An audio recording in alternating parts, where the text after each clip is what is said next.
What's going on, everyone? So, like a month ago now, we got news that Roman Bridger, Scott Foley, was reprising his role in the upcoming Scream 7. He talked about how Kevin Williamson reached out to him and kind of told him, like, hey, I'm really wanting you to do this. What do you think? And he talked about, like, hey, how do you say no to that type thing? It's going to be very interesting to see. He confirmed that Roman is dead. He already said that. He said it in a previous interview. I talked about it here on the channel, where he basically point blank said, very dead Roman. So the question has been like, okay, how is he returning, right? Or is it one of those like misdirections where it's like, no, I'm dead. No, I'm dead. I promise I'm dead. And then it's like, Roman's back, baby, right? Like, also, there's been people that have speculated, what if it's like he has a twin, right? And Sydney really had twin brothers, and I hope that they don't go the route. I think that's ridiculous. I think it'd be stupid. That's just my opinion. I'm not a fan of that at all. I really hope that they don't go that route. But it is possible. I mean, technically, yes, Roman's dead. But if he has a twin brother, the twin brothers arrive. But it's like, why did you take 26 years for you to get revenge on your brother? Right? I hope that's not the case.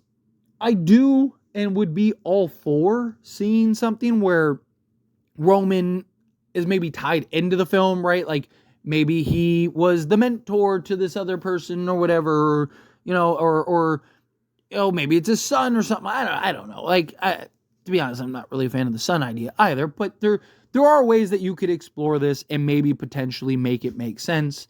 And he doesn't have to be alive, right? Have a nice little flashback, little callback, to when, him and Stu, or him and Billy, or him, Billy and Stu were all, in cahoots.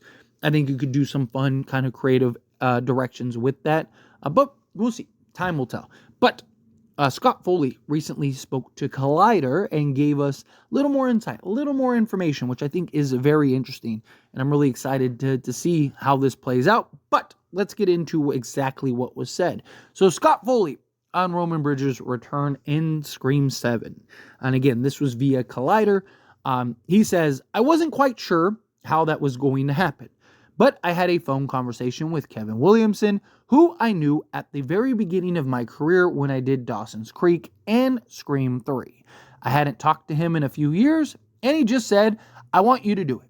I said, what could I possibly be doing? And he explained it to me, and I thought, oh, okay, that makes sense. There is a world where you will not have to suspend disbelief. How about that? We'll see. I'm excited about it, though. So, a couple things that I want to highlight here, right?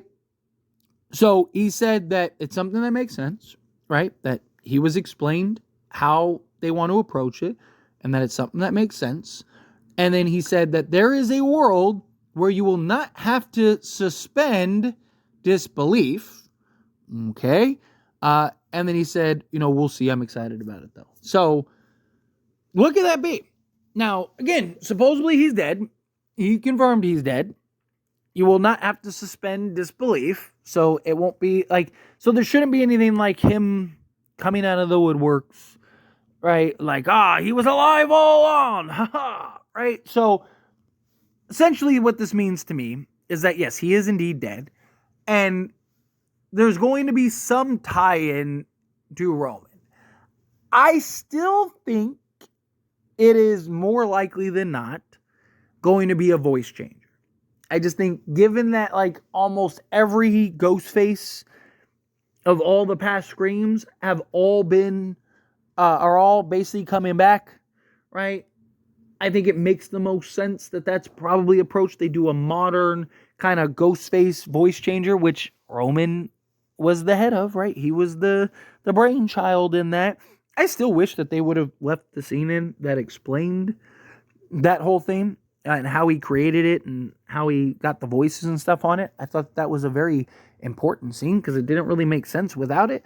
Although I've talked about on numerous occasions, right, since we've talked about the voice changer a lot recently, because we keep getting information about like the Ghostface and all that stuff. But one of the things that there was that technology back then. I mean, you had it in like toys and all kinds of stuff. We talked about Teddy Ruxpin. They had the little megaphone thing. Like there was all kinds of stuff that you had back. I grew up in the 90s and stuff like that. Like you had all those toys back then that you could manipulate your voice and voice change and sound like a robot, or, you could record people's voices and put it through, like a little synthesizer and stuff.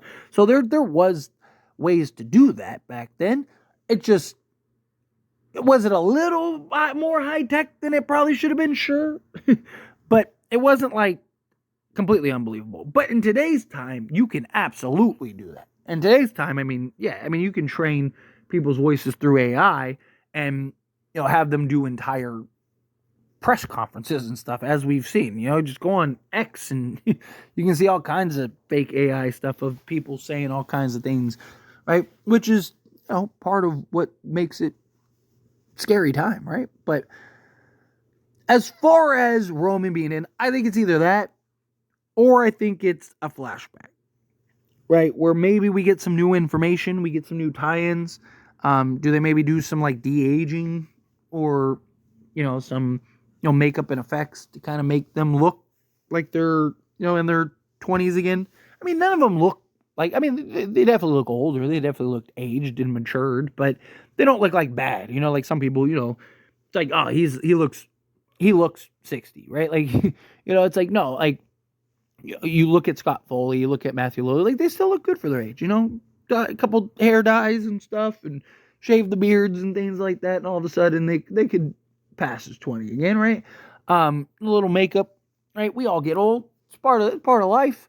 But if you're going to do some flashback to like 1996, right? It's 30 years ago, different time, different world, right? But, I think that's probably how it goes, right? I think just kind of based on what Scott Foley has talked about, it's probably some type of flashback, some type of, voice changing, maybe a video or something that was discovered that we didn't know about previously or whatever. I don't think it's going to be anything that's like, like, oh, his brother, he's the twin brother, or, oh, Roman's really alive. Ha, he fooled you. Ha ha. You thought you shot me in the head. I had a bulletproof face on. Right? Like something like that. Like, I don't think it's going to be anything to that level, to that major.